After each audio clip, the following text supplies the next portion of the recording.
Assalamualaikum warahmatullahi wabarakatuh.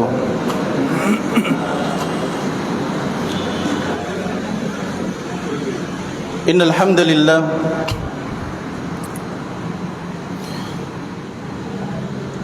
nahmaduhu wa nasta'inuhu wa nastaghfiruh wa na'udzu billahi min shururi anfusina wa min sayyiati a'malina. من يهده الله فلا مضل له ومن يضلل فلا هادي له أشهد أن لا إله إلا الله وحده لا شريك له وأشهد أن محمدا عبده ورسوله صلى الله عليه وعلى آله وأصحابه ومن سار على نهجه وتمسك بسنته إلى يوم الدين وسلم تسليما كثيرا أما بعد. Jamaah kaum muslimin wal muslimat rahimani wa rahimakumullah. Pada kesempatan malam hari ini kita akan melanjutkan kajian dari As-Sirah An-Nabawiyah. Dan ini merupakan pertemuan yang ke-142, masih membahas Perang Badar Kubra bagian yang ke-47, ya, bagian yang ke-47. Dan kita masih membahas Ad-Durus Al-Amah Al-Mustafadatu min Ma'rakati Badrin. Ini pelajaran secara umum, ya, pelajaran secara umum yang diambil faedahnya dari Perang Badar Kubra. Dan malam hari ini kita masuk pada pelajaran yang ke-7,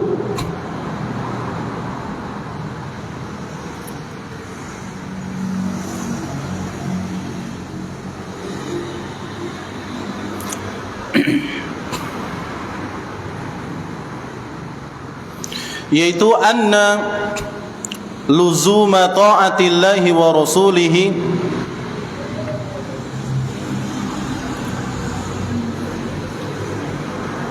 wal ibti'adi 'anil ma'asi wa tarkit tanazu'i min a'zami asbabin nasri. Sesungguhnya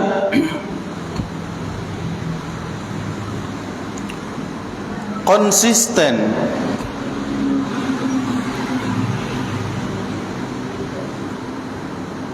di dalam ketaatan kepada Allah dan Rasulnya, sesungguhnya konsisten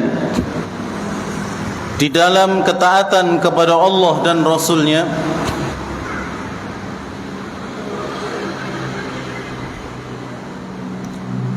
dan menjauhi kemaksiatan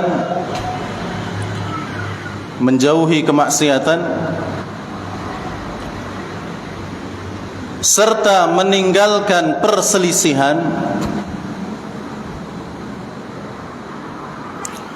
termasuk sebab terbesar datangnya pertolongan, termasuk sebab terbesar datangnya pertolongan Allah tabaraka wa ta'ala.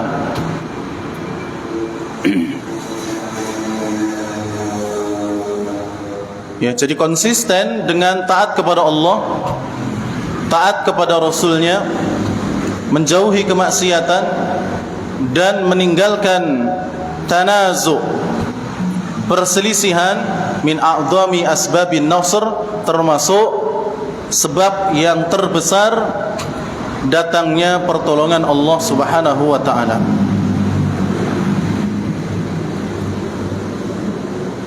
Dan tentunya hal ini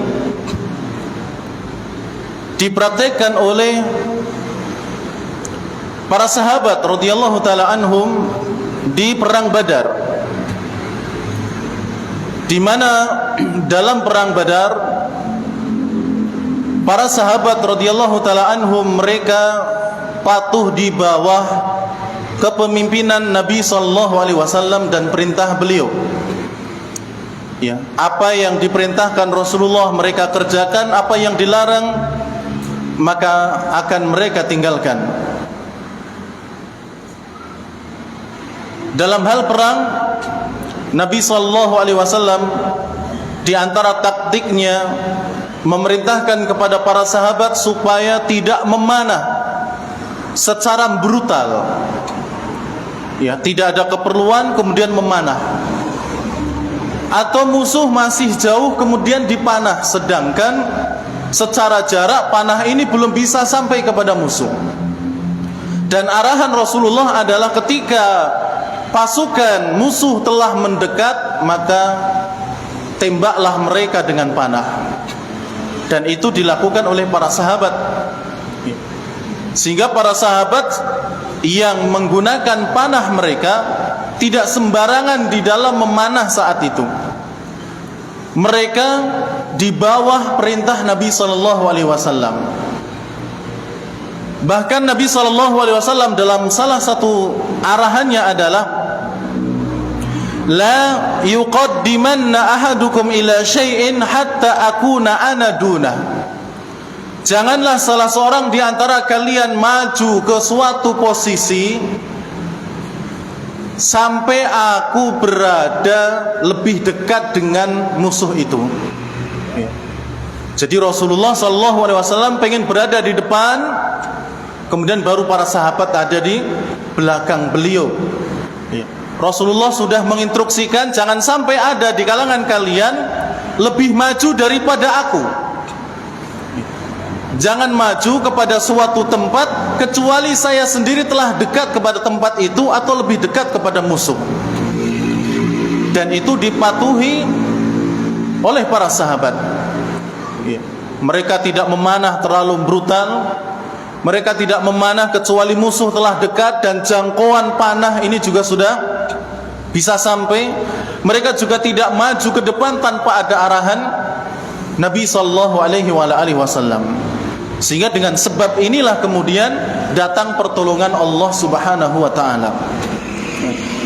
Karena patuh kepada Nabi sallallahu alaihi wasallam. Makanya nanti kita bisa lihat di peperangan Uhud, di mana di peperangan Uhud ya, setelah membahas perang Badar, nanti kita akan membahas perang Uhud, masuk di sejarah itu. Ya, kaum muslimin kalah.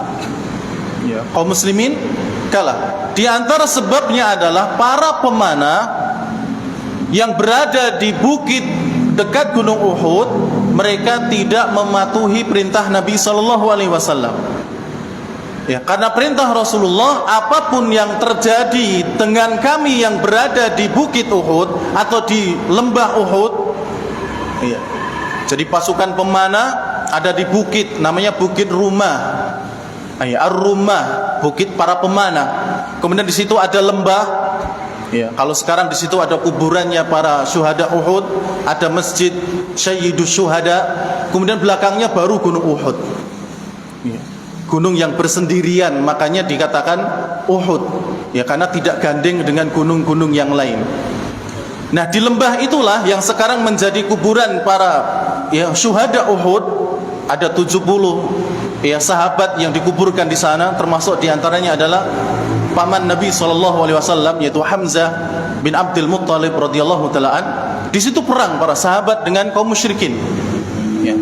Awalnya menang, tapi karena itu tadi, ya pasukan pemanah tidak mematuhi perintah Nabi SAW, walaupun tidak semuanya.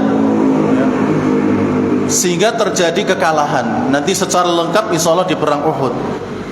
Tadinya kaum musyrikin sudah kocar-kacir untuk pergi mundur karena melihat Khalid bin Walid bersama pasukan kudanya dari belakang menyerang. Maka akhirnya kemudian yang tadinya kabur kembali maju untuk berperang. Sehingga kaum muslimin diserang dari dua arah, depan dan belakang. Ya. Ketika itu pasukan pemanah dipimpin oleh Abdullah bin Jubair. Ya, Abdullah bin Jubair radhiyallahu taalaan. Ketika itu Abdullah bin Jubair sudah mengatakan jangan kalian turun. Ya.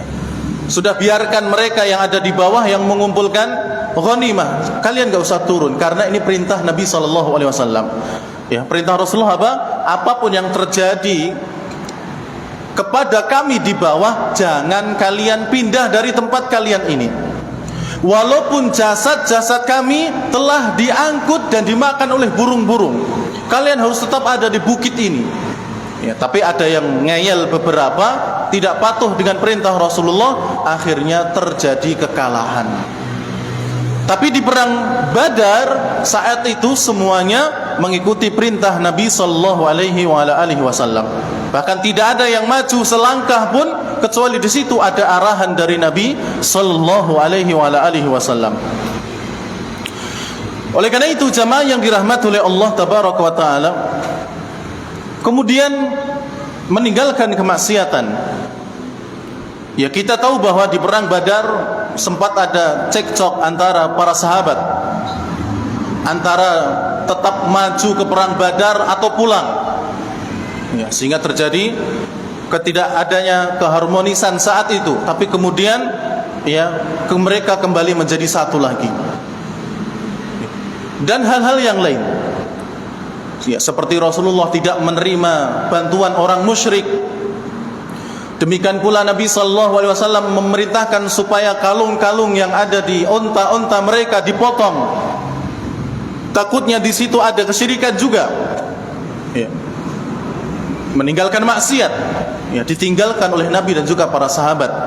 Kemudian watarku at-tanazu. Ya, meninggalkan perselisihan. Ya, tadi ada perselisihan, udah mereka buang itu perselisihan, kemudian mereka kembali bersatu. Maka ini menjadi ya a'dhamu asbabin nasr, sebab terbesar di antara sebab-sebab yang lain datangnya pertolongan Allah Subhanahu wa taala. Jamaah yang dirahmati oleh Allah Subhanahu wa taala,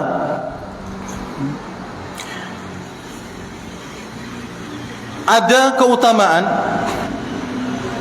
bagi siapapun yang taat kepada Allah dan juga Rasulnya.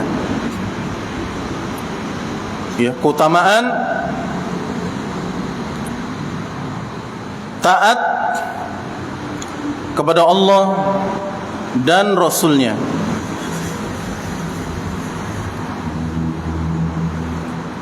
Yang pertama,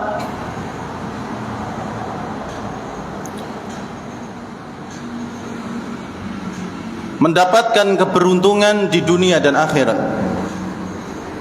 Ya, orang yang mau taat kepada Allah dan Rasulnya, maka dia akan mendapatkan ketaatan dunia dan akhirat.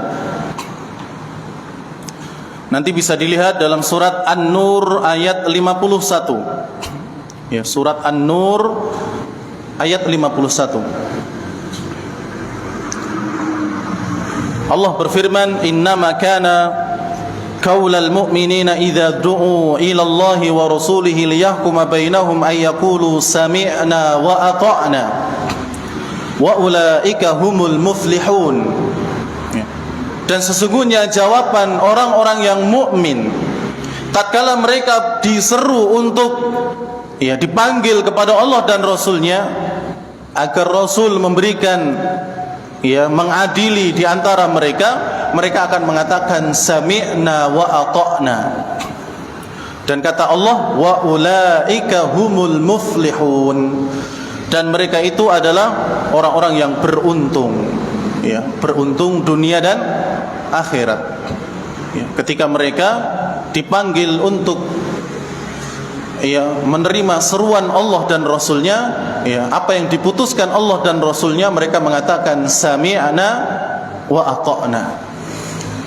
Demikian pula dalam perang Badar ketika terjadi perebutan ghanimah, ya, saat itu belum ada ayat tentang ghanimah, siapa yang berhak untuk mendapatkan ghanimah, harta rampasan perang, sehingga terjadi perselisihan di kalangan para sahabat. Tapi setelah datang hukum dari Allah, mereka mengatakan apa? Sami'na wa ata'na. Dan itu juga seharusnya kita praktekkan dalam sholat. Ya, ketika imam mengatakan sawwu sufufakum fa inna taswiyatas sufufi min tamami shalah, ada yang mengatakan sami'na wa ata'na, ya kakinya jalan. yang kira-kira renggang dirapatkan. Jangan cuma sami'na wa ta'na meneng wae. Ya, padahal sampingnya belum rapat. Maka kalau sudah dikatakan demikian, luruskan safnya, sami'na wa ta'na, sambil berjalan mencari mana yang renggang kemudian ditutup. Ya. Bukan sami'na wa ta'na ya cuma sekedar jawab saja, tapi ya perbuatannya tidak dilakukan. Para sahabat ya tidak demikian. Mereka mengatakan sami'na wa ta'na, mereka dengan ya melaksanakan perintah Allah dan Rasulnya. Keutamaan yang kedua,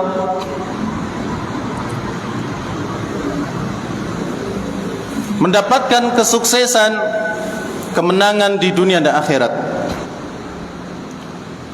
Kalau tadi keberuntungan, sekarang kesuksesan dan kemenangan ya, di dunia dan akhirat. Nanti bisa dilihat dalam surat An-Nur ayat 52. Tadi 51, sekarang 52. Allah tabaraka wa ta'ala berfirman, "Wa may yuti'illaha wa rasulahu wa yakhshallaha wa yattaqih fa ulaika humul faizun." Dan barang siapa yang taat kepada Allah dan Rasulnya dan takut kepada Allah serta bertakwa kepadanya, fa ulaika humul faizun, maka mereka adalah orang-orang yang mendapatkan kemenangan. Keutamaan yang ketiga, keutamaan dari orang yang taat kepada Allah dan Rasulnya akan mendapatkan rahmat Allah di dunia dan akhirat. Akan mendapatkan rahmat Allah di dunia dan akhirat. Bisa dilihat nanti dalam surat Ali Imran ayat 132. Surat Ali Imran ayat 132. Allah tabaraka wa ta'ala berfirman, "Wa ati'ullaha war rasul la'allakum turhamun." Dan taatilah Allah dan Rasul supaya kalian diberi rahmat oleh Allah Subhanahu wa ta'ala. Ya, surat Ali Imran ayat 132. Keutamaan yang keempat,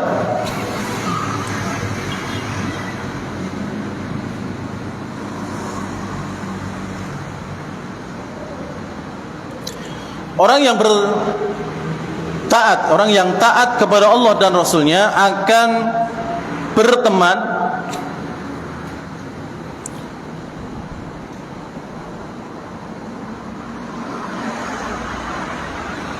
dengan orang-orang soleh, dengan orang-orang soleh ya, dari kalangan para nabi, orang-orang yang siddiq, para syuhada, dan orang-orang soleh itu sendiri. Jadi kalau kita ingin nanti di akhirat dikumpulkan bersama orang-orang yang baik,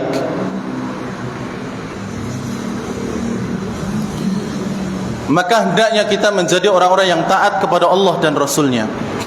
Nanti bisa dilihat dalam surat An-Nisa ayat 69. Surat An-Nisa ayat 69. Allah tabaraka wa ta'ala berfirman, "Wa man yuti'illaha wa rasul fa ulaika ma'al ladzina an'ama Allahu 'alaihim minan nabiyyin was-siddiqin wasyuhada'i was-shalihin wa hasuna ulaika rafiqa."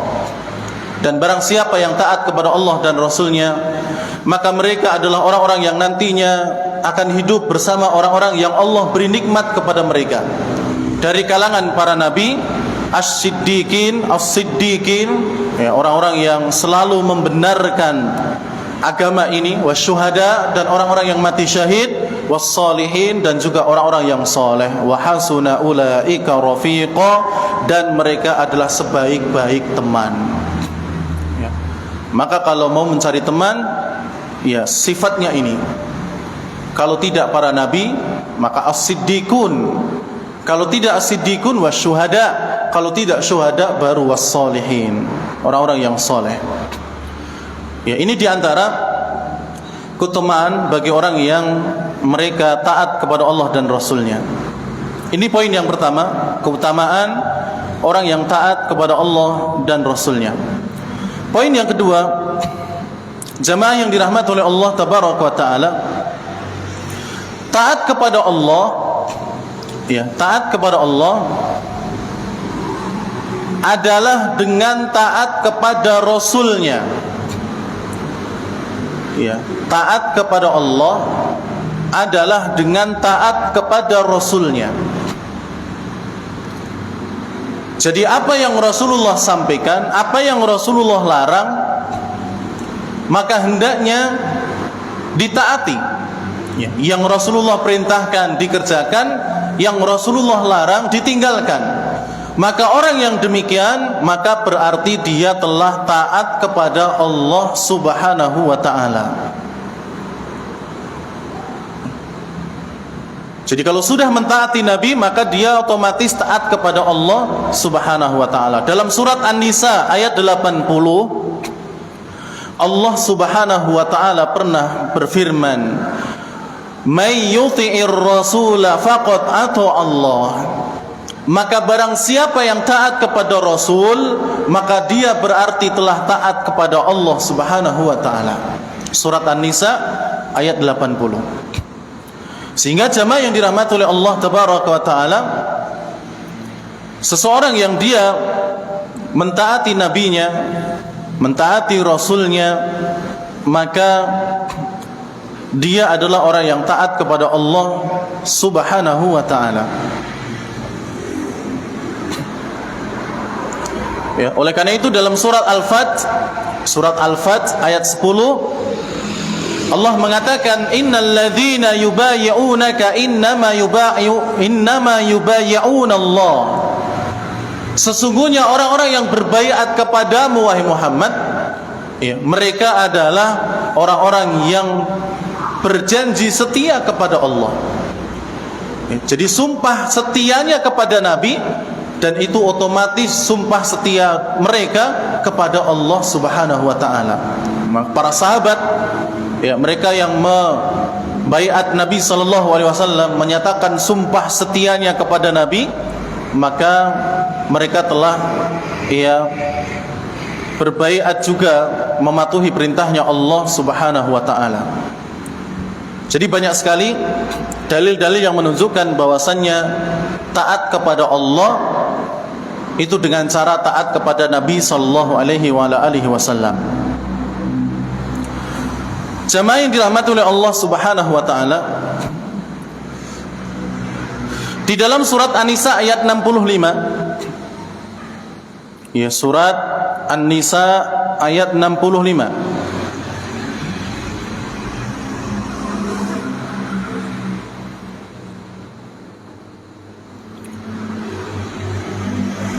Allah Subhanahu wa Ta'ala berfirman, yang mana isinya adalah agar kita berhati-hati dari menyelisihi Nabi sallallahu alaihi wasallam. Ya, kalau tadi di poin yang kedua, ya, sudah kita sampaikan tentang ayat, ya, bahwasanya taat kepada Allah caranya adalah dengan taat kepada Nabi sallallahu alaihi wasallam.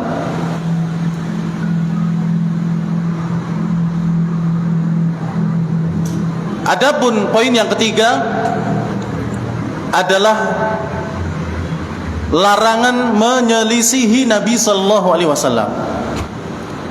Dan itu dalam surat An-Nisa ayat 65. Ya. Larangan, dan kita diperintahkan untuk berhati-hati untuk tidak menyelisihi Nabi sallallahu alaihi wasallam. Apa kata Allah dalam surat An-Nisa ayat 65? "Fala wa rabbika," dan demi Rabbmu wahai Muhammad, "la yu'minun," mereka orang-orang itu tidak akan beriman, "hatta yuhaqqimuka fima syajara bainahum," sampai mereka menjadikan kamu sebagai hakim penengah di antara perselisihan di antara mereka. "Tsumma la yajidu fi anfusihim harajan mimma qadaita," kemudian Mereka tidak merasa berat hati untuk menerima keputusanmu. Wa yusallimu taslima, dan mereka terhadap keputusanmu menerima dengan sepenuhnya. Lihat di sini Allah Subhanahu wa taala mengatakan fala wa rabbika la yu'minun. Demi Rabbmu wahai Muhammad, mereka tidak akan pernah beriman hatta yuhaqqimuka fima syajara bainahum, sampai mereka menjadikan kamu sebagai hakim dari perselisihan yang ada di antara mereka. Jadi kalau ada perselisihan, Mbak, maka di antara jalan tengahnya adalah keputusan Nabi SAW. Kalau Nabi tidak dijadikan sebagai hakim, maka kata Allah la yu'minun, bisa jadi mereka tidak beriman. Bisa jadi mereka tidak beriman. Makanya kalau ada perbedaan pendapat, kembalikan kepada Allah dan Rasulnya. Fa in tanaza'tum fi syai'in farudduhu ila Allahi war Rasul in kuntum tu'minuna billah. Jika kalian ini sedang berselisih, apalagi perselisihannya dalam masalah agama, kembalikan kepada Allah, yakni Al-Quran, dan kepada Rasul, yaitu sunnah. Rasulullah mengajarkan bagaimana, Allah mengatur bagaimana, kembalikan kepada itu.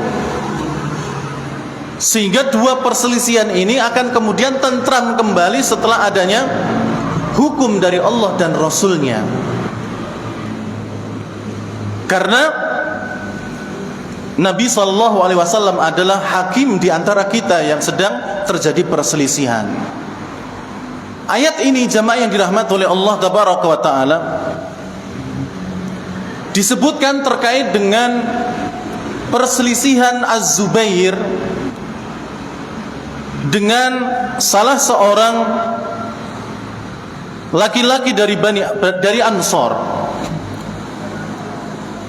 yang mana ketika itu terjadi perselisihan tentang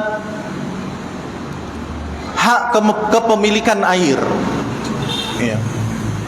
Jadi Az-Zubair, beliau mengeklaim air ini adalah milik beliau. Kemudian ada orang Ansor yang mengatakan itu milik saya. Lalu kemudian keduanya datang kepada Nabi SAW untuk menerima keadilan, penetapan ini sebenarnya milik siapa. Lalu kemudian Nabi SAW menetapkan bahwasannya hak air adalah miliknya Az-Zubair. Haknya air adalah miliknya Az-Zubair. Tapi Nabi mengatakan, wahai Zubair, siramlah kebun-kebun kurma itu dengan air, lalu alirkanlah kepada para tetangga. Jangan dibendung, tapi dialirkan, sehingga adil. Yang tadinya pihak laki-laki dari Ansor ini mengeklaim itu miliknya, walaupun kemudian diputuskan oleh Nabi bahwa itu milik Zubair, tapi tetap kebunnya dapat air. Tapi laki-laki ini malah mengatakan, ya Rasulullah, apakah engkau memberikan keputusan ini karena Az-Zubair itu sepupumu, saudaramu sendiri? Kenapa sepupu? Karena Az-Zubair ini putranya Sofiyah bintu Abdul Muttalib.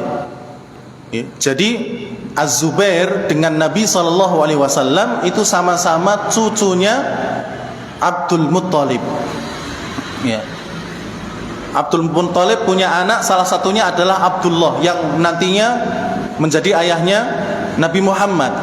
Abdul Muttalib juga punya anak perempuan, salah satunya namanya Sofiyah, yang kemudian punya anak nanti salah satunya adalah Az-Zubair. Jadi laki-laki ini menganggap keputusan itu karena Az-Zubair masih saudaranya. Itu Az-Zubair bin Awwam, Al-Awwam radhiyallahu ta'ala an. Al-Awwam ini sudah suami kedua. Karena Sofiyah pernah menikah dengan Al-Harith bin Harb. Kemudian setelah itu menikah dengan Al-Awwam. Al-Awwam bin Khuwailid. Dan ini adalah saudaranya Khadijah bintu Khuwailid. Oleh karena itu Az-Zubair nasabnya adalah Az-Zubair bin Al-Awwam bin Asad bin Abdul Uzza, Az-Zubair bin Al-Awwam bin Khuwailid bin Asad bin Abdul Uzza bin Qusay bin Kilab bin Murrah bin Ka'ab bin Lu'ay bin dan seterusnya sampai seperti nasabnya Nabi sallallahu alaihi wasallam. Jadi dikira Az-Zubair ini karena masih saudaranya maka diputuskan ini miliknya Az-Zubair. Maka setelah mendengar itu Nabi sallallahu alaihi wasallam mengatakan kepada Az-Zubair, "Wahai Az-Zubair, ya, alirkan airnya atau siramlah kebun-kebunmu kemudian tutup alirannya. Enggak usah dialirkan saja kalau begitu." Ya, karena sudah diputuskan Nabi tapi masih ngeyel. Ini sudah syariat dari Nabi tapi masih ngeyel. Maka sama Nabi, "Wahai Az-Zubair, alirkan airnya ke kebunmu, setelah itu tutup, jangan sampai mengalir kepada yang lain." Padahal tadi Nabi sudah memutuskan apa? Sirami kebunmu wahai Zubair, kemudian alirkan kepada tetangga. Ini sudah keputusan Nabi yang terbaik dari keduanya ini. Tapi satunya masih tidak terima. Padahal ini sudah keputusan Nabi, sudah menjadi syariat Nabi sallallahu alaihi wasallam. Ya. Karena tidak terima maka Rasulullah SAW mengatakan, "Wahai Az-Zubair, alirkan airnya ke kebunmu lalu kemudian tutup. Enggak usah dialirkan saja." Maka kemudian kata Az-Zubair, ya, dan demi Allah, ayat ini yaitu surat An-Nisa ayat 65, "Fala wa rabbika la yu'minuna hatta yuhaqqimuka fima syajara bainahum" dan seterusnya terkait dengan laki-laki tersebut.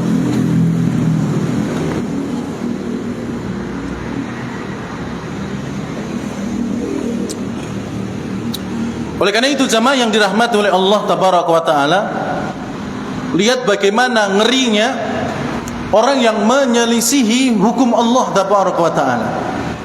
Orang-orang yang menyelisihi syariat Nabi sallallahu alaihi wasallam. Demikian. Ya, sampai Allah tabaraka wa taala mengatakan la yu'minun. Ya, hatta yuhaqqimuka fima syajara bainahum.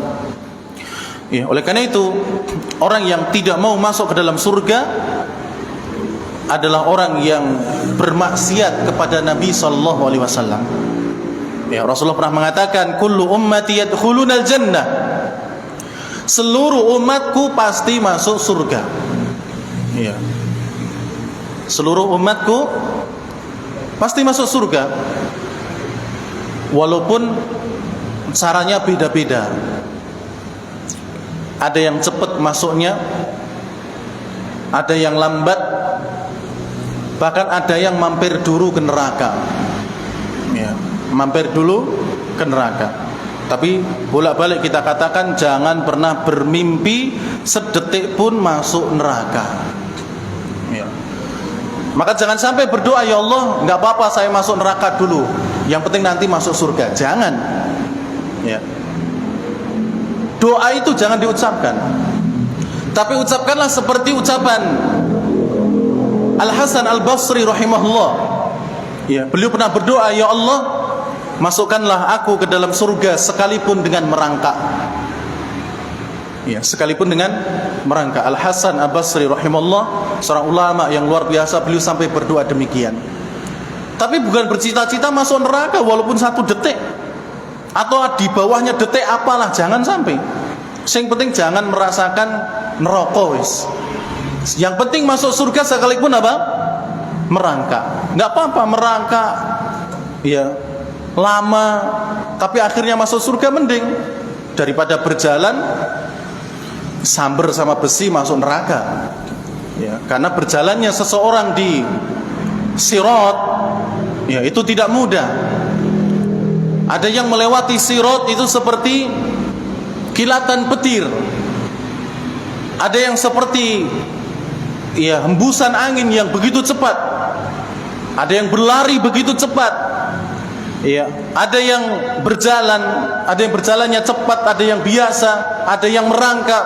Wal'iyadzubillah, ada yang baru melangkah sudah dikena ya sabetan besi yang ada di pinggir-pinggir sirat. Kemudian masuk ke dalam jurang neraka, wal'iyadzubillah. Ya. Tidak mudah. bahkan disebutkan licinnya ya sirat dan seterusnya. Maka ya kata Nabi SAW, seluruh umatku masuk ke dalam surga illa man aba, kecuali yang tidak mau. Ya, kecuali yang tidak mau. Ya kalau nggak mau neraka, ya silahkan kan gitu. Lalu para sahabat bertanya, wa man ya'ba ya Rasulullah? Siapa sih wahai Rasulullah yang tidak mau masuk surga? Qal, Nabi mengatakan, man ata'ani dakhalal jannah wa man asani dakhalan nar. Wa man asani faqad aba. Ya. Kata Nabi SAW, man ata'ani dakhalal jannah. Siapa yang taat kepadaku, kata Rasulullah, dia akan masuk surga. Tapi siapa yang ya enggan atau siapa yang bermaksiat kepadaku, dialah yang enggak mau. Ya. Orang yang bermaksiat kepada Nabi berarti tidak mau masuk surga. Kalau mau masuk surga, maka harus taat kepada Nabi sallallahu alaihi wasallam. Wa ma atakumur rasulu fakhudhuhu wa ma nahakum anhu fantahu.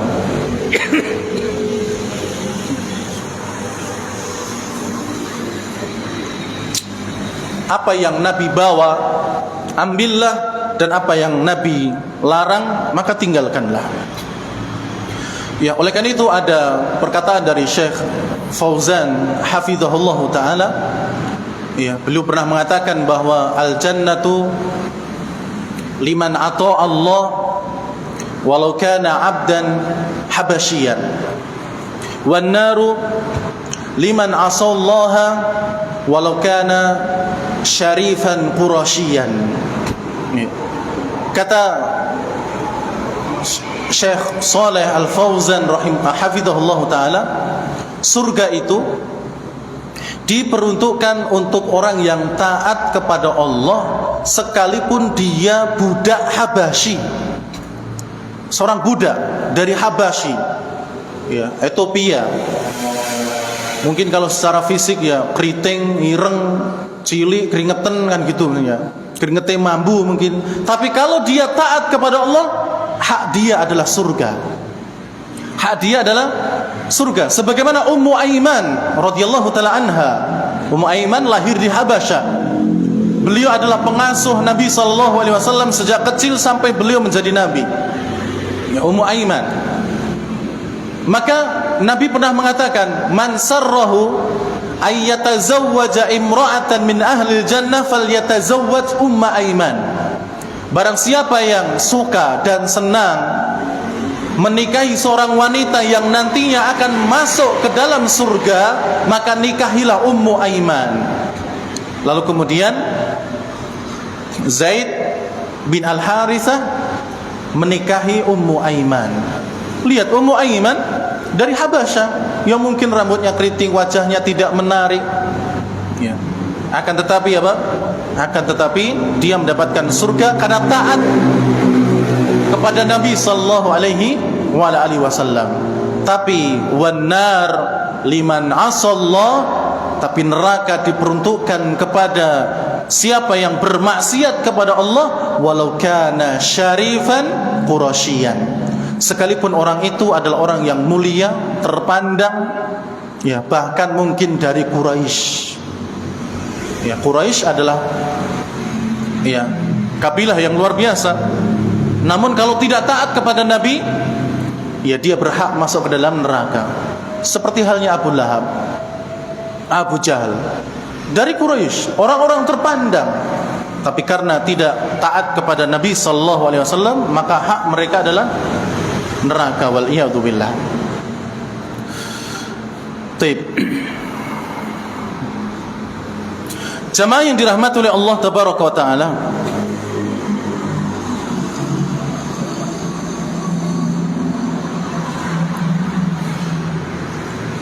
muridnya Imam Ahmad, ya, muridnya Imam Ahmad yang bernama Abu Talib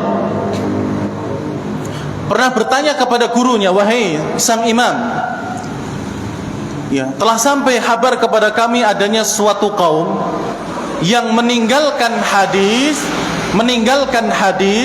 kemudian mengikuti perkataan Ats-Tsauri, maksudnya ada Sufyan Ats-Tsauri rahimahullah, juga seorang ulama. Ya. Tapi orang-orang yang katakanlah mungkin fanatik terhadap Sufyan Ats-Tsauri rahimahullah taala, sampai-sampai mereka hanya mengikuti perkataan Sufyan Ats-Tsauri kemudian meninggalkan hadis. Hadisnya Rasulullah tidak dipakai, ditinggalkan. Pokoknya kalau ada hadis kemudian misalnya Sufyan Ats-Tsauri mengatakan seakan-akan bertentangan dengan hadis, dia akan mengikuti perkataan Sufyan Ats-Tsauri lalu meninggalkan hadis. Maka kata Imam Ahmad bin Hanbal rahimahullah, saya merasa heran dengan orang-orang yang seperti itu. Mereka berani-beraninya meninggalkan hadis Rasulullah kemudian mengambil perkataan orang lain selain Nabi. Ya. Apakah mereka tidak takut dengan firman Allah di dalam surat An-Nur ayat 63 yang mana Allah mengatakan falyahdharil ladzina yukhalifuna an amri? Hendaknya orang-orang yang menyelisihi perintah Rasulullah mereka itu takut antusibahum fitnah aw yusibahum adzabun alim. Ya, takut akan adanya fitnah atas mereka atau mereka ditimpa adab yang sangat pedih kalau sampai mengingkari Nabi sallallahu alaihi wasallam. Maka hendaknya mereka takut, ya, menyelisihi perintah Nabi sallallahu alaihi wasallam. Jamaah yang dirahmati oleh Allah tabaraka wa taala, poin yang terakhir kita akan lihat, ya, akibat dari orang-orang yang mereka menyelisihi Nabi sallallahu alaihi wasallam. Ada riwayat yang menyebutkan tentang hal itu.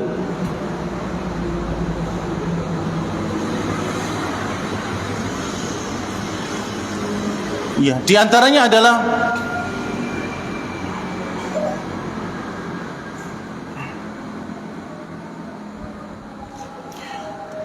orang-orang yang ngeyel mendatangi istri mereka di malam hari setelah safar. Ya, jadi jamaah yang dirahmati oleh Allah, dalam agama kita ada larangan dari seorang suami pulang ke rumah dari safar beberapa hari di malam hari, ya, tanpa sepengetahuan sang istri. Mungkin kalau sekarang ngeprank atau kalau enggak surprise, ya. Kapan bang pulang? Besok lusa. Padahal ini sudah perjalanan, nanti malam sudah sampai di rumah. Istri enggak tahu, ngerti-ngerti wes neng dapur mangan misalnya kan gitu. Ini ngeprank, ya, atau surprise dan sebagainya. Maka kalau dari safar, istri enggak tahu kalau kita akan pulang, sang suami akan pulang di malam hari, ini enggak boleh. Ya, enggak boleh. Kecuali kalau sudah dikasih tahu, ya, mi atau nduk atau siapalah nyebutnya, yang apa, insya Allah sampainya nanti malam, nah itu baru boleh. Tapi kalau ngeprank atau surprise apa-apalah istilah dari perjalanan dan datang yang malam hari dari safar, ini tidak boleh. Jadi Nabi pernah mengatakan la tatruku an-nisaa laila. Janganlah salah seorang di antara kalian, wahai para lelaki, mendatangi istri-istri kalian di malam hari secara tiba-tiba dari safar. Ya. Jangan mendatangi istri kalian, mendatangi maksud pulang loh ya, mendatangi istri malam hari dari safar tanpa bilang-bilang. Lalu kemudian ada yang ngeyel. Fa kharaja rajulani mimman sami'a maqalatah. Kemudian ada dua orang laki-laki, dua orang suami yang mendengar hadis ini lalu ngeyel. Dia datang ke istri mereka masing-masing malam hari tanpa diketahui oleh istri mereka masing-masing. Fataraqa ahlahuma. Maka sang dua suami ini datang ke istrinya malam hari. Fawajada kulla wahidin minhumma ma'a imra'atihi rajula. Dan apa akibatnya? Ternyata istri mereka masing-masing di dalam kamarnya sudah sama laki-laki yang lain. Ya. Jadi ngeyel, mosok sih teko bengi ora entuk, katalah gitu ya. Akhirnya beneran, tanpa memberitahu sang istri datang malam hari. Ternyata apa? Sampai rumah istrinya sudah bersama laki-laki yang lain. Wal iyadu billah. Bagaimana sakitnya seorang laki-laki? Ya.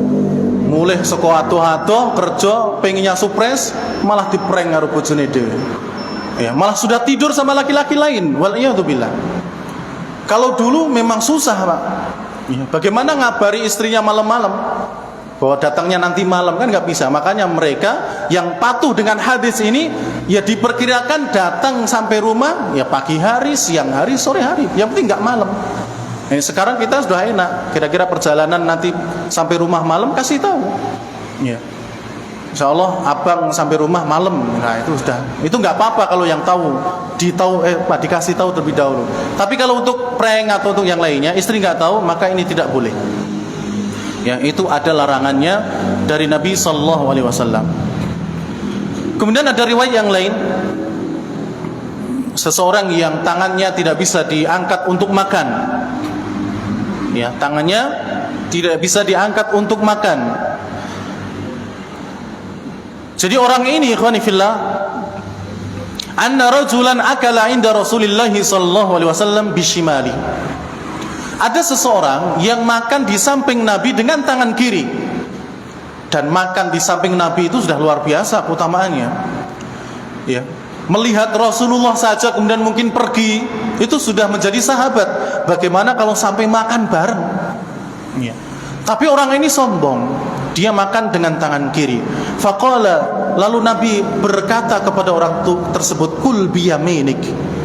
Wahai fulan, makanlah kamu dengan tangan kanan. Qala la astati. Aku enggak mampu. Ya mungkin kayak gitu jawabannya.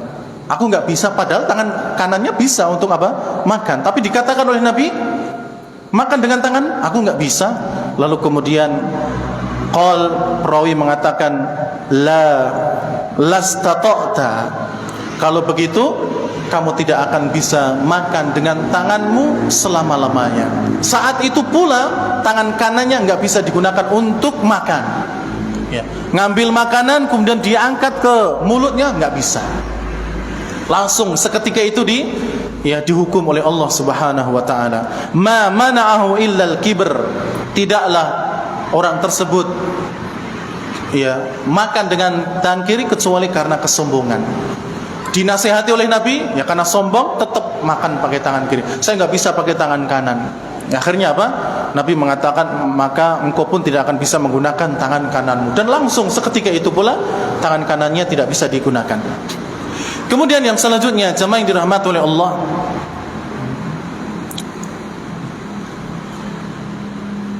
akibat dari orang yang menyelisih Nabi, diantaranya adalah riwayat tentang larangan keluar masjid setelah adzan. Keluar masjid setelah adzan tanpa ada keperluan dan tidak ada niatan untuk kembali. Ini tidak boleh. Jadi kalau kita sedang duduk-duduk di masjid, kumandang adzan kita dengar, setelah selesai kita pergi. Ya, enggak ikut sholat, enggak balik lagi, maka ini enggak boleh. Ini ada larangannya. Tapi kalau keluar untuk wudu atau keluar karena keperluan sesuatu kemudian nanti akan balik lagi untuk menunaikan sholat saat itu, maka ini boleh. Tapi kalau duduk di masjid, ya adzan malah pergi, habis adzan malah pergi nggak balik lagi, ya malah kayak syaitan. Ya, karena syaitan itu dengar adzan lari, Pak. Ya, walahu durat, bahkan dia sampai terkentut-kentut. Ya. Kata durat dalam bahasa Arab itu kentut yang ada bunyinya. Enggak sekedar bes bes bes bes atau diam-diam sudah ada baunya, enggak. Ini ada kentutnya. Dan kentut itu digunakan, yang ada suaranya digunakan untuk membaurkan suara adzan. Larinya terbirit-birit. Ya, terbirit-birit. Jadi lari terbirit-birit sambil terkentut-kentut biar suara adzan itu tidak terdengar. Kalau dalam riwayat yang lain disebutkan, ya, kalau di Madinah dulu dikumandangkan adzan, syaitan, ya sampai sekarang tentunya syaitan akan lari sampai ke Haura. Haura itu sekitar situn wa salasuna milan, sekitar 36 mil dari Masjid Nabawi perginya. Ya, karena di Masjid Nabawi sampai sekarang yang kita ketahui kemarin adzannya itu cuma di Masjid Nabawi. Masjid yang lain itu kayak nggak ada adzan. Ya, jadi kalau Masjid Nabawi nggak dengar adzan, terkadang bablasan nggak kerungu sehingga ketinggalan sholat. Kalau di sini kan kita luar biasa ya, di sini adzan, sana adzan, sana adzan. Sehingga kalau setan di sini kayaknya kalau lari, ya rokoso banget kayaknya. Ya.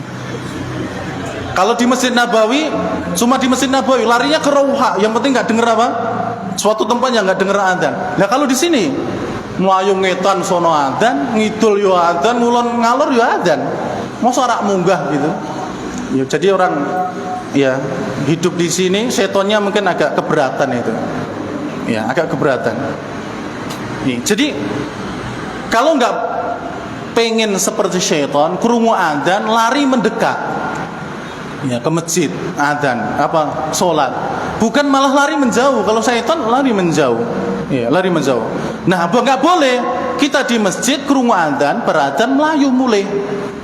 Niatnya nggak balik lagi sudah. Nah, ini nggak boleh, larangannya, haram hukumnya.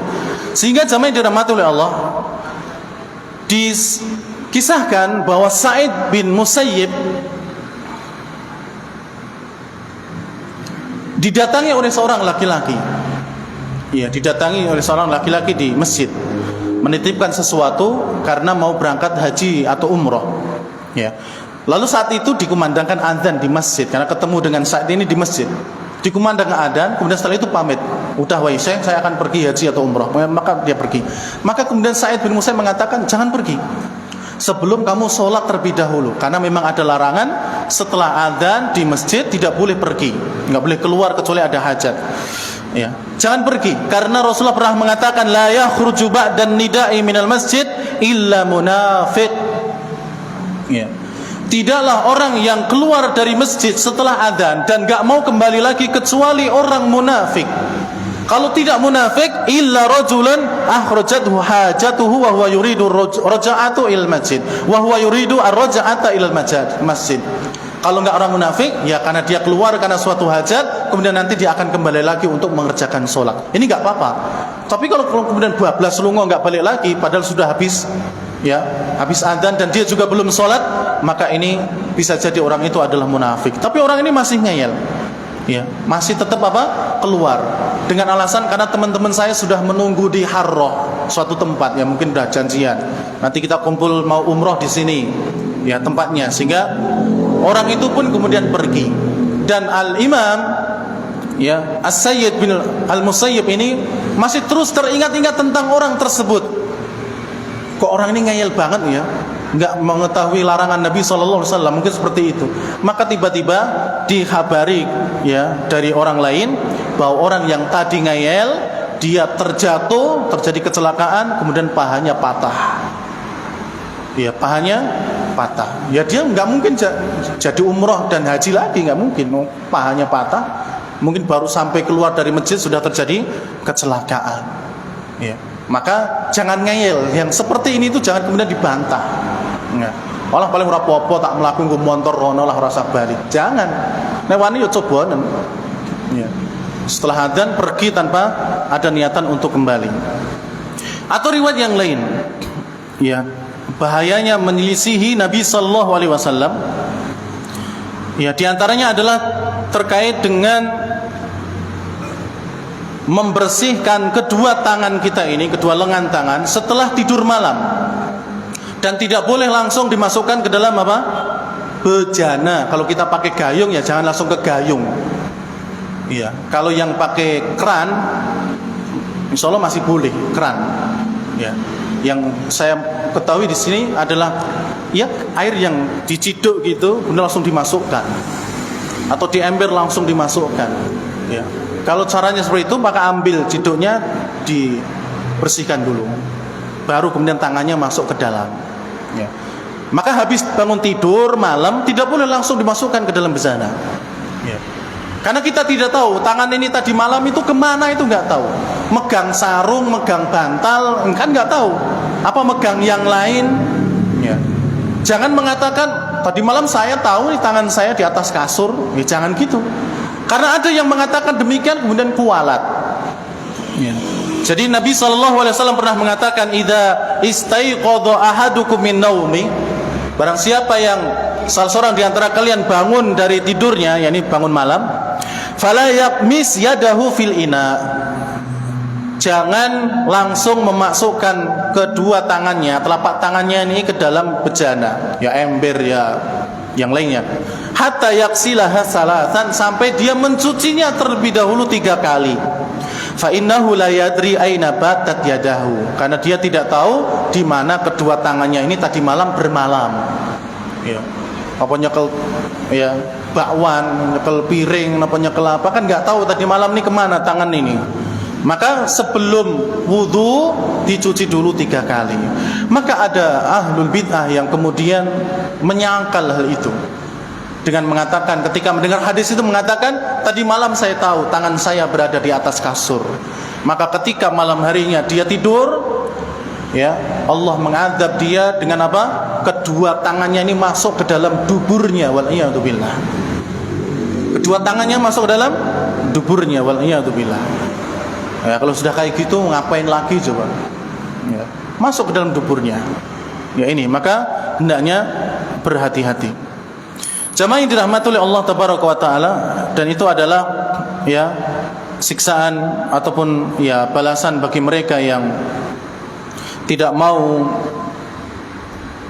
mematuhi Nabi SAW, bahkan menyelisihinya, sehingga ya terkadang langsung diadab oleh Allah Subhanahu wa Ta'ala. Jamaah yang dirahmati oleh Allah Subhanahu wa Ta'ala, mungkin ini yang dapat kita sampaikan pada kesempatan malam hari ini. Sebelum ditutup, mungkin ada pertanyaan dari saya yang bisa menjawab, silahkan, dan yang benar mendapatkan hadiah.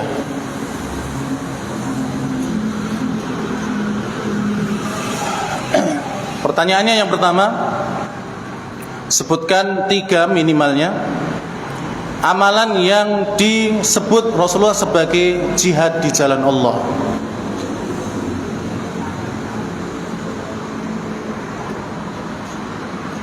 Tiga amalan minimalnya yang kata Nabi itu termasuk jihad. Kemarin sudah kita sampaikan bahwa jihad tidak mesti perang.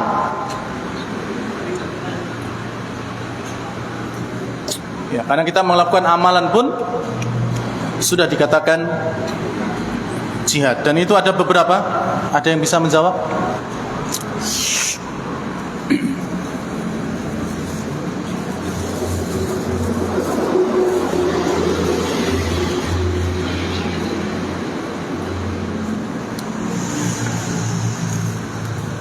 Atau bisa menjawab pertanyaan yang kedua, sahabat yang jasadnya dimandikan malaikat, siapa namanya?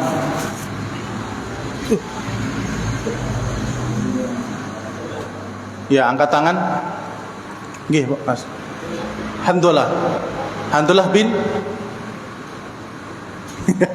ya, kalau sirah terkadang harus ada itu. Handullah bin, apakah anaknya Paijo, anaknya Tarjo, kan nggak tahu ya. Tapi kalau pakai bin kan jelas nih. Handullah bin Abi Amir. Ya, Handullah bin Abi Amir. Nggih, monggo Masnya. Ya, pilih salah satu. Nggih. Barakallahu fiik. Afwan. Yuk, yang pertanyaan yang pertama tadi. Sinten iki? Selain keduanya coba, ya, Bapak ini kan pun rada sering, Pak Karno nggih pun sering. Yang lain coba, ben bukunya nyebar kemana gitu loh, jangan ke sini aja. Ya nanti kalau nggak bisa ya baru 3 minimalnya.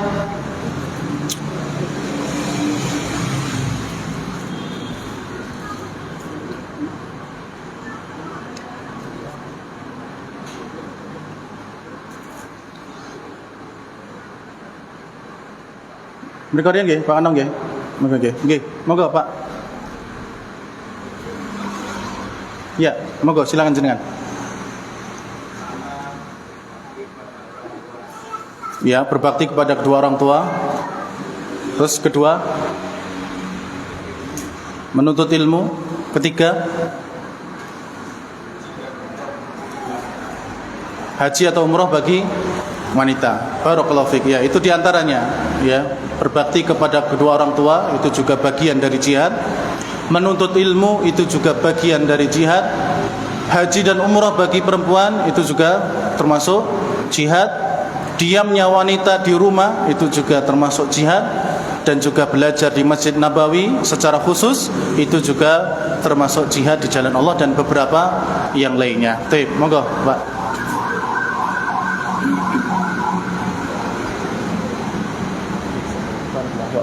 Baik, demikian kurang lebih mohon maaf. Kita akhiri subhanakallahumma rabbana wa bihamdik asyhadu an la ilaha illa anta astaghfiruka wa atubu ilaik. Wassalamualaikum warahmatullahi wabarakatuh.